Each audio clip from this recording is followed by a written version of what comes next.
નમસ્કાર વિદ્યાર્થી મિત્રો। હવે આગલા વિડીયોની અંદર આપણે નિપાત વિશે સમજૂતી જોઈતી, નિપાત કેને કહેવાય, શું કહેવાય વગેરે બધું। હવે આ વિડીયોની અંદર આપણે એનું સ્વાધ્યાય સોલ્વ કરીએ, એના કેટલાક ઉદાહરણો સોલ્વ કરીએ। ફટાફટ રિવિઝન કરાવી દઉં કે નિપાત કેને કહેવાય। નિપાત એવો શબ્દ કે જેને વાક્યમાંથી કાઢી નાખીએ છતાં પણ પાછળ જે વાક્ય બચે એ આપણે આરામથી બોલી શકીએ। તો પહેલેથી સ્ટાર્ટ કરીએ। પહેલું છે અમે તો લોટો સાચવી રાખ્યો છે। તો એની અંદરથી આ તો શબ્દ છે એ કાઢી નાખીએ અને વાક્ય બોલીએ તો અમે લોટો સાચવી રાખ્યો છે। આરામથી વાક્ય બોલી શકીએ, તોની કાંઈ જરૂર જણાતી નથી। પણ તો શબ્દ છે એ ભાર દર્શાવવા માટે અહીંયા સૂચવેલો છે, બરાબર। તો આ જે તો શબ્દ છે એ શું છે? નિપાત છે, ભારવાચક। હવે બીજું વાક્ય છે ખરેખર સીમાએ સંધ્યાની ઘણી જ ઉપેક્ષા કરી છે। હવે આમાં જ શબ્દ છે એ નિપાત છે। ખરેખર સીમાએ સંધ્યાની ઘણી ઉપેક્ષા કરી છે। જો જ કાઢી નાખીએ તો વાક્યમાં કાંઈ ફરક પડતો નથી, જ માત્ર ખાલી ભાર દર્શાવવા માટે મૂકેલો છે। તો આ જ છે એ નિપાત છે, બરાબર।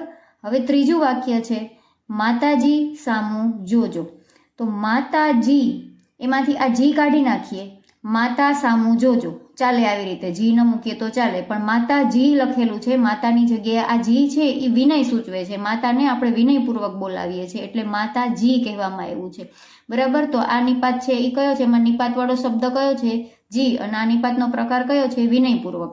પેલા બે હતા એ ભારપૂર્વક, આ માતાજી જી વિનય દર્શાવે છે એટલે એ છે વિનયપૂર્વક।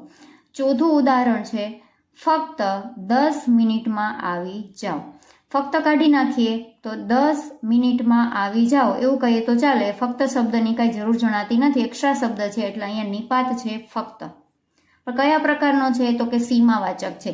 સીમાવાચક એટલે કે તમને કોઈ લિમિટ આપી દીધી હોય, તમને 10 મિનિટમાં આવવાની લિમિટ આપી દીધી છે, ફક્ત 10 મિનિટમાં આવી જાઓ। અહીંયા ફક્ત નામનો શબ્દ છે એ લિમિટ દર્શાવે છે એટલે એ કયો નિપાત છે? સીમાવાચક છે। હવે ઉદાહરણ 5 એણે મને પણ બોલાવ્યો। એમાં પણ શબ્દ છે એ નિપાત છે, પણ કાઢી નાખીએ તો એણે મને બોલાવ્યો આ ચાલે, પણ એણે બીજા બધાને બોલાવ્યા સાથે મને પણ બોલાવ્યો, તો આમાં પણ ઉપર ભાર મૂકવામાં આવેલો છે એટલે આ ભારવાચક નિપાત છે।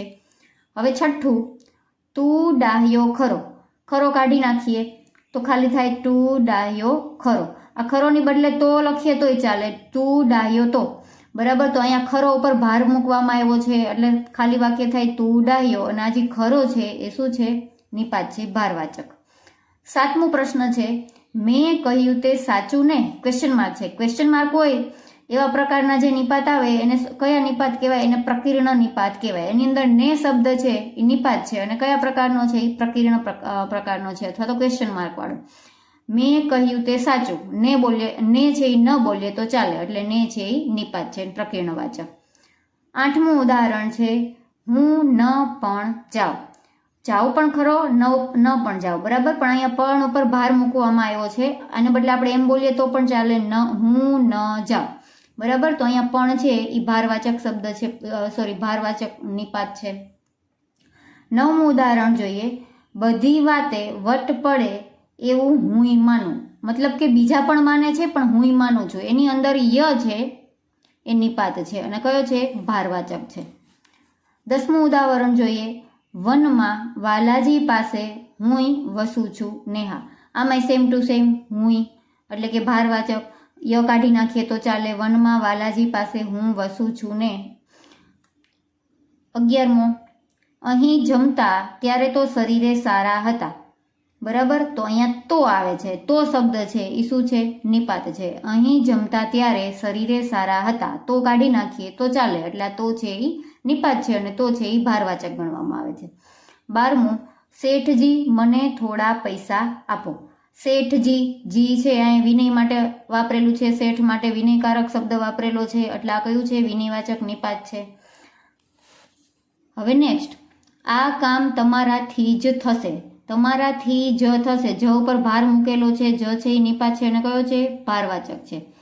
હવે 14મા નંબરની વાત કરીએ મેં ના કહી છતાં એ બોલ્યો જ। તો જ ઉપર ભાર મૂકવામાં આવ્યો છે, જ કાઢી નાખીએ છતાં પણ વાક્ય આરામથી બોલી શકીએ છીએ, તો જ છે એ ભારવાચક નિપાત છે।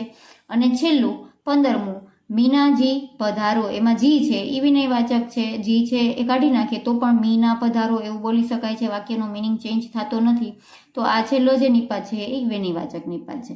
તો નિપાત છે એ એક્ઝામની પ્રિપેરેશન કરતા હોય એના માટે કે નિપાત કઈ રીતે પૂછાય છે, તો કે નિપાત છે પ્રશ્નની અંદર MCQની અંદર આ વાક્ય આપેલું હોય છે અને નીચે 4 શબ્દ આપેલા હોય છે. પ્રશ્ન એવો હોય છે કે આપેલા વાક્યમાંથી નિપાત ન ઓળખાવતો શબ્દ કયો છે. નીચે 4 ઓપ્શન આપેલા હોય. ધારો કે આપેલા ઉદાહરણની હું વાત કરું તો 4 ઓપ્શનમાં આપેલું હોય અમે, તો, સાચવી, છે, એવા 4 ઓપ્શન આપેલા હોય તો એમાંથી કયો જવાબ સાચો આવે તો.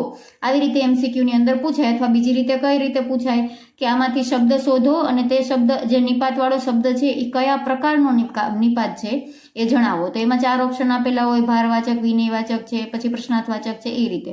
તો આ ભારવાચક થાય. બરાબર. તો એવી 2 રીતે આમાંથી નિપાત ઓળખાવો પૂછી શકે.